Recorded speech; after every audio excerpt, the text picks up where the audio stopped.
Hey guys, Happy 4th here. Today I'm going to be showing you my workflow that I use for modeling assets and specifically props for Unreal Engine 4. So I've written it down on a sticky note here, but first of all I'm going to show you the reference of the asset that we're going to be making. Okay, I'm not going to give you a step-by-step tutorial. Rather, I'm gonna give you a breakdown of my workflow and the result I have at each step, at the end of each step of my workflow. Okay, so here I have the reference that I use for a door, sci-fi door that I created. This is DeviantArt and a simple Google search led me here. Okay, so yeah, the reference credits are right here. So I'm gonna show you what is the final result, the result, the prop that we're gonna be ending up with. Okay, so here is the prop, and it's gonna look something like this inside the static mesh editor. Okay, just a quick print screen gave me this. Okay, and here are some more renders that I captured from 3Do that comes with Quixel suite. Okay, so let's start off with the pipeline of the workflow. So the first step says we need to model a high poly in Maya. Okay, so here is my Maya file, and here you can see both of my high polys and low polys. I'm gonna hide the low poly for now so they don't get distracted. So here is my high poly, and I'm gonna turn on wireframe for you guys. So here it is. It's about 37,000 tries. Okay, it's fairly high. Got some detail going on there, screws, pipe holders and stuff. Okay, got these cube-like things, I don't know what they're called. Just for projecting normal detail. Okay, so captures the good shape. Here I have the final high poly with me. And this cube right here is just for player reference. It's about 192 centimeters high, so general game player can be assumed to be that high, so that's a good reference. Okay, so now I'm going to be showing you my low poly according to our workflow. So I'm gonna hide this. So my low poly here is about 5,000 tries. Okay, you can see 5,000 tries. Okay, remove the screws, the extra detail that we had will all be projected finally using our normal maps. Alright, so yeah, it's fairly simple, right? Nothing special. Now I'm going to be showing you the UVs on this thing. Okay, so our third step is UV the low poly using UV layout. UV layout is Headers UV layout is a software that is great for UVing your models, and it reduces the pain that a lot of people experience while UVing their models. So it's a great software that actually makes UVing fun and a lot more easier. So here are my final UVs. Okay. Okay, let's see. Okay, there. So these are the UVs. You can see what part of UV belongs to where. Okay. There's a second pipe on the back probably. So okay. So you get the idea. These are my UVs. Now let's check out UV layout. So here I have a plugin in Maya for UV layout. So I'm gonna run UV layout. I'm gonna check my mesh. Okay, I'm gonna give you a quick demo here, very quick one. Okay, I'm gonna send my mesh, and right now I sent it as though it has no UVs on it. Okay, So it's gonna come out with no UVs on it currently. Okay, so now let's UV this small floater panel here. Okay, I'm gonna drop it using the T key. Now let's go to UV view. I'm gonna flatten it out using the F key. Okay, so it flattened it out automatically. Now suppose I want to cut these piece into two pieces. So let's cut it out using the C key. Okay, so here we have two different free pieces, and we'll flatten each of them separately. Okay, so now we end up with two pieces. Okay, so there are several different tools here that you can use. Go through the website. It's pretty cool software. Okay, and if you want to weld these back together, then just press W, W, and W. Give it a tap and then flatten it out again. Okay, even you don't need to pack your UVs. You don't need to spend your time packing your UVs. It just does that for you automatically. Then you can make your changes from there if you want to. Also, that it gives you a pretty optimized and neat pack. Okay, so this was a small demo of UV layout. Okay, so I guess we are done with our third step. Okay, the fourth step is baking normal and AO maps using XNormal. Okay, so here I've started XNormal. Okay, so what you do is you bring in your high def meshes, high poly meshes in here. So just add meshes, and similarly bring in your low poly meshes here, and then you go to baking options, set the size, set which maps you want to bake, set the output destination, and then just click on generate maps. Okay, to capture my normal and AO detail properly, I had to export this entire door into several smaller pieces, at least 7 of them, I think. Okay, so here are those 7 or 8 pieces, okay, that I exported the high poly through. Okay, so they are descriptive, so maybe you'll get an idea of what each OBJ has. And here are actually exported my low poly into 5 different pieces, just for baking my maps properly. So what I ended up with were several different maps, like 7 to 8 normal maps and AO maps that I had to plug in into Photoshop and then bring them together. Okay, so after baking normal maps, oops, I haven't still plugged them together yet. Okay, so here I bring up Photoshop. Okay, so yeah, this is just UVs. We'll talk about that later, not right now. This is what my base normal map. It's not my final base. Again, I'm gonna show you what I did here.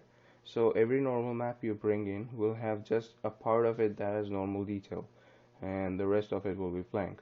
So you don't really need that. Okay, so what I did was I took a map, cut it down into pieces, and this is not blank, mind you. Here you can see the detail of the screws and stuff.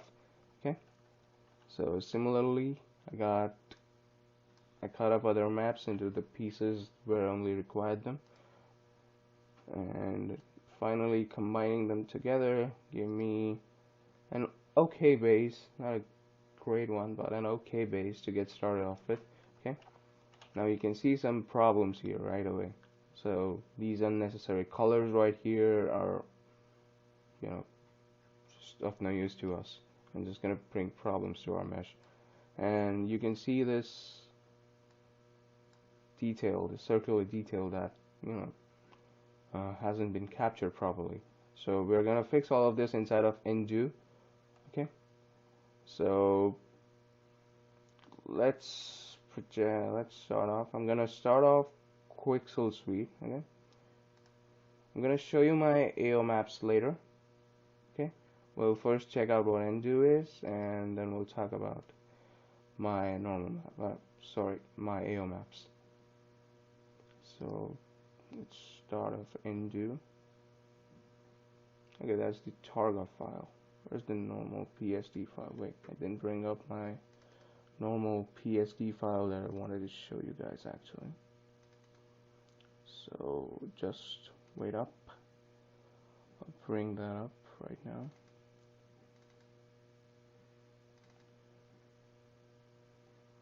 Okay, yeah, so it's here. So launch the PSD here, my normal PSD that I used already to, edit using undo. Oh god. Okay, here it is. Finally. Okay, so here you can see I have fixed some areas here, right here, that had that unnecessary detail. Okay, I fixed up this circular detail here. Okay, I painted it using undo directly onto my map. Okay, and you can see I didn't fix these areas because they actually don't matter, because my UVs are not at that place, so it's no way going to affect my mesh, so I didn't waste time actually cleaning that up. Okay, we don't want our normal maps to look beautiful, we want them actually to work. Okay, so if they're, you know, having jargon and places that where actually there are no UVs, then it doesn't bother me at least. Okay, so if you don't know how to use undo, then here's something, a quick kind of demo. So just add a multi-normal. Okay, what you want to do is go ahead and first create a project. You'll be asked to import your base normal map and your mesh, so that'll create a project. Okay, so we create a multi-normal here. So let's go ahead and select an area. Select a circular area right here. Okay, and then I'm gonna select my brush. So I'm gonna paint it then. Okay, so you can see it's painted a small, circle kind of detail projecting outwards. If I increase the size, it becomes more defined. I think so. Now I'm gonna play around with things. You can get the feel that you want. If you wanna, you know, want it to project it down like an indent, you can go with slant down. You can change the curves here to give you whatever kind of feel you want. Okay, Gaussian, linear, whatever's fine with you. You can change the blend options for each layer. So yeah, it's a pretty awesome tool for, editing and adding more detail to your normal maps. Okay, so this was a quick demo for undo, and you saw the changes that I made to my normal map. I cleaned it up a bit and I added some detail to it. Okay, so I'm gonna shut down undo right now. I'm gonna show you my occlusion maps now. Okay, so here are 7 occlusion maps that I baked out, okay, from XNormal. Okay, so you can follow a similar approach and cut up all your AO maps into small pieces and then merge them together. But AO maps are really grayscale, so all you can do is just multiply them together and then take care of any overlapping issues. Okay, so all I did was change my layers to multiply, and then I plugged them in together, and I had to cut up a few pieces wherever they were overlapping with other maps. Okay, so here is the final, kind of base. It's not final yet, I'm gonna edit it a bit. There are some overlapping issues right here after I zoom in, and there are also some issues right here that might cause me problems. So here is my final AO base. I just, widened it a bit. So I increased the brightness output levels, and it was too dark and wasn't working on my model properly.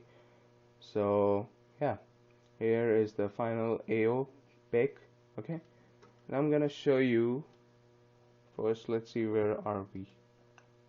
So we completed with step 6. Okay, so we're done with modeling high poly, modeling low poly, UVing our layout, UVing our model and using UV layout, baking our normals and AO maps, painting our normal map, painting our AO map. Okay, so we already have our base AO and base normal maps ready. Now all we need to do to get started texturing using Dedo is paint our material ID map. So I'm going to show you material ID map first. So here is my material ID map for the door that I created, It looks horrible right now for those of you who don't know what a material ID mask is. I mean, a material ID map is. So it actually works as a mask. It's nothing but multiple masks. So the number of colors represent the number of masks here. So how many colors do we have? Let's count: 1, 2, 3, 4, and 5. So you can see that we have 5 colors here, so you can say that there are 5 masks combined. Okay, so what it really does is, I'm gonna set this thing to, multiply, so we'll get a better idea. Let's take down the opacity of it. Okay, yeah, okay, that's good. So you can see the UVs beneath these. Okay, like, so the ones with the green UVs, or the ones with UVs below the green color, will be applied one material. The ones with UVs below the blue or purple color will be applied another material. Same for cyan, red, and yellow. So you can easily apply 5 different materials to this entire object using just this one image. Okay, so we're gonna see how that works inside of Ddo. Okay, so, and inside of Ddo you'll get a better idea of how to paint that. Okay, so still I'm going to show you something. Okay, so suppose this is my final result. Okay, now this areas, you can see this, left and right sections. So left and right sections right here, you can, these are the left and right sections, so I painted them red, and this part is the top section. So you can see the top section right here. Okay, similarly it is painted red. So all of these will have the same material on them, but the pipes, the large pipes that you see, kind of are rusted pipes. So these pipes right here, okay, have a different material than the door itself. So the UVs of those pipes are right under this green mask. Okay, so you get an idea how you can apply the materials differently. Okay, now I'm gonna launch up Ddo, and I'm gonna show you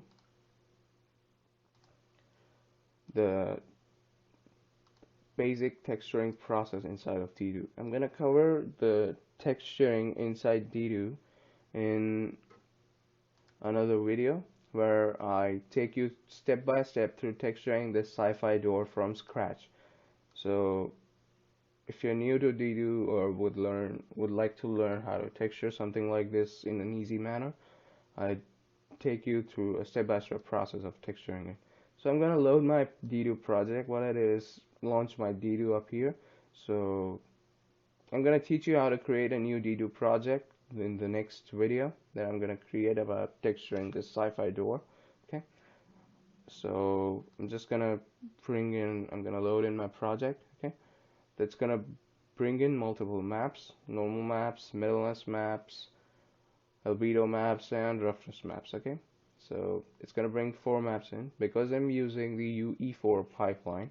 Okay, it's gonna bring these 4 maps right in. Okay, so what you can see right here is that I have multiple layers. Okay, I'm gonna first show you the model and how it actually looks. So we're gonna be texturing this thing in real time. Okay, so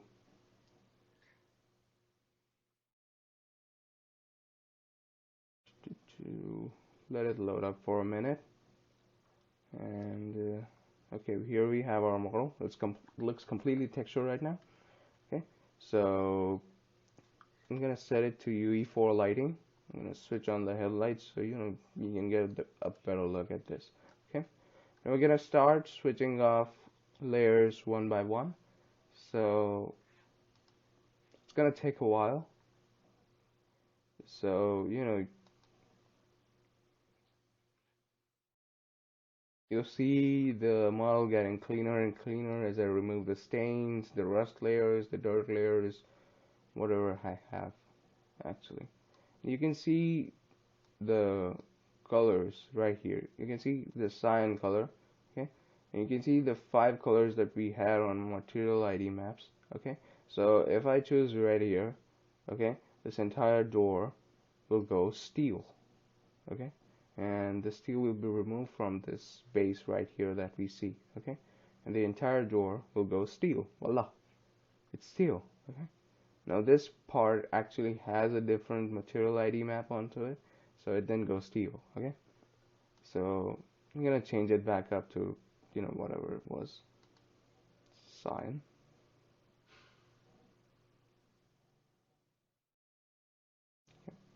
So yeah, there's cyan. So scratch metal, iron, we have lots of, you know, details right there going on. Just okay. It's taking too long.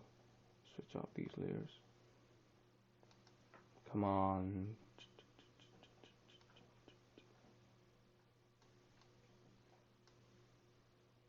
Polymer, probably this is the polymer one.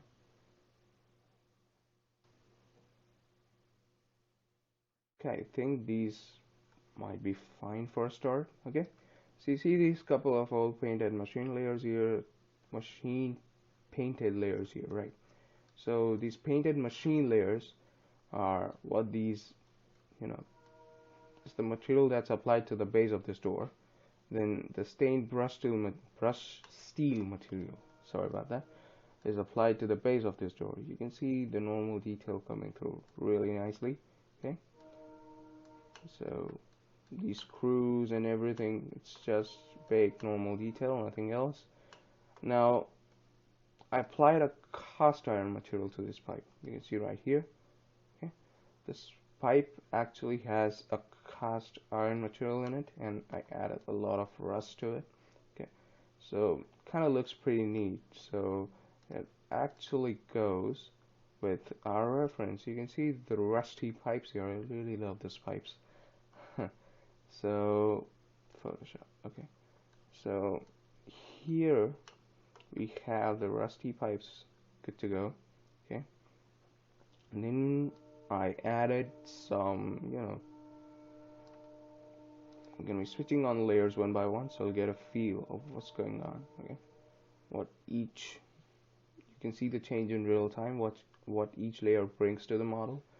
Okay, so switched on the iron detail. You won't see that probably. Okay, maybe you saw that. What I did actually was I painted these screws using the iron material. Okay, so you can see kind of has some nice reflectivity to it. Actually doesn't have any rust on it, so the rust is added in another layer to the entire model actually.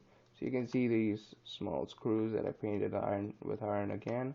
Okay, so that's what iron was used for. Then I used the polymer layer to fill up these spaces. Blank spaces right here, spaces are right here. So, kind of looks more detailed and has a separate color. Okay, I don't really care for, you know, what a gamer will think what that material is. Okay, it's a game asset after all. So scratch metal, where do we use the scratch metal surface? Okay, so if you didn't notice where we used it, we actually used it to fill this space right here. Okay, this circular part right here, okay, this outside part. We used actually painted it here, so it's kind of, untidy, not perfectly circular. So yeah, use scratch metal there. Stained steel already there. I'm gonna turn on the rust layers. Okay, so this is probably rust all over the model. Okay, added simple rust. You can see the rust right here. Added rust all over the model, and it's just not, you know, editing our albedo maps, but it is also editing our normal metalness and roughness maps at the same time. Okay, so you can see detail, small detail being added to a normal map with each layer that we add. Okay, so rust layer, now let's add some mechanical stains to give it a, good feel. So you can see some stains right here, right there. So you can see stains right here. So it gives it a good color and gives it a good feel to it. Okay. Now this final material is what's gonna make our model pop out the most. Okay. See, best layer. I love this layer. So this is what really makes it look grungy and dirty. Okay. So okay. So yeah, where are we? I think we're done with texturing our maps right here. I'm quickly going to launch UE4. I didn't do that before. Okay. So here is our final asset. Let's take a look at how do we export these out, okay, in our desired formats. Epic Games. Okay, I open up the exporter here. So what you do is set the path for your exports inside your project folder where we created our DDU projects. Okay, then you set the name, you set the type you want for your output maps, you set your bits, and then your final export target, and you click export. I'm not gonna click anything right now because I already have them exported. Okay, so let's go offline. Okay, so yeah, that's that. I'm gonna talk to you in a second when UE4 loads up, because it's gonna take some time to load up. Okay, so here we are inside Unreal Engine 4. I have imported all my maps and my FBX file right here, and here is the material that I've created. But before showing you my material and my static mesh inside UE4, I'm gonna show you one last thing. Okay, so here is my low poly inside Maya. You can see the up axis is actually y axis in this program, but most game engines have z axis as their up axis. Okay, so what we're gonna do here is I'm gonna use the game exporter, that plugin that comes with at least the 2016 version that I have right now. Okay, so I provided the path here, the name here, changed my up axis to Z, okay, or else I would have to rotate it 90 degrees inside, Unreal Engine 4, and set my smoothing groups on. I deselected my embed media, so it'll take less file size. Okay, so yeah, and then I exported it just out. Okay, so that's how you want to export your final FBX, and just make sure that when you export it out, your transformations are freezed, your pivot is kind of where you want to put it, so you can scale it properly inside, the game engine, and yeah, and then freeze your transformations and just send it out. Okay, so here inside Unreal Engine 4, I have 5 maps, and this is the door, and that's the material. So the material here, it's fairly simple. Okay, it's nothing special, but okay. So just plugged in my 5 maps just because DDU was set to export for Maya using PBR shading, and Unreal Engine 4, and Unreal Engine 4 also uses PBR based shading. So yeah, it worked pretty nicely without the use of other nodes, but you can edit the material to make it look nice. Okay, so plugged in my albedo into base color, metalness into metallic, ambient occlusion into AO, same normal into normal, and roughness into roughness. Again, that gave me my material, and here is the door. Okay, I did not include a collision mesh. Okay, so I created auto-generated collision. Okay, so this is what I ended up with, and it's pretty accurate. Okay, and it's gonna work for this prop. Okay, so here's the prop. Okay, if you're just wondering, I'm gonna show it to you in the editor itself. Okay, so here in the editor, create a new level. It looks kind of dull because the light source intensity is pretty less. Okay, I'm gonna increase that in a bit. First, let's play with this light intensity itself. Okay, let's see if we can get any good reflections inside. Okay, some reflections going on, but I can't see. Okay, there. You can see the blue reflections. Okay. So yeah, that's what I love. I love reflections. So that blue reflection on the top, that subtle effect that we're getting. Okay. You won't see any reflections or almost no reflections on the base because the steel base, because it has a lot of rust on it. Okay. So now let's brighten up. Okay. Our environment a bit. Brighten it up. I brightened it up quite a bit. Okay. So here you can see the detail more clearly. You can see the reflections more clearly. So let's check it out on the side. Do we have any on the side? Side. Come on, come on, come on. Seems like I'm not getting much on the sides. Okay. Okay, yeah, you can see the blue reflections right there in the inside and the top part. Okay. And that's really cool, I think. Okay. There is that blue reflection in the dark, hiding in plain sight. Okay, so yeah, this is the final asset that I've reached. I'm going to show you how to texture this in another tutorial. So stay tuned and thanks for watching.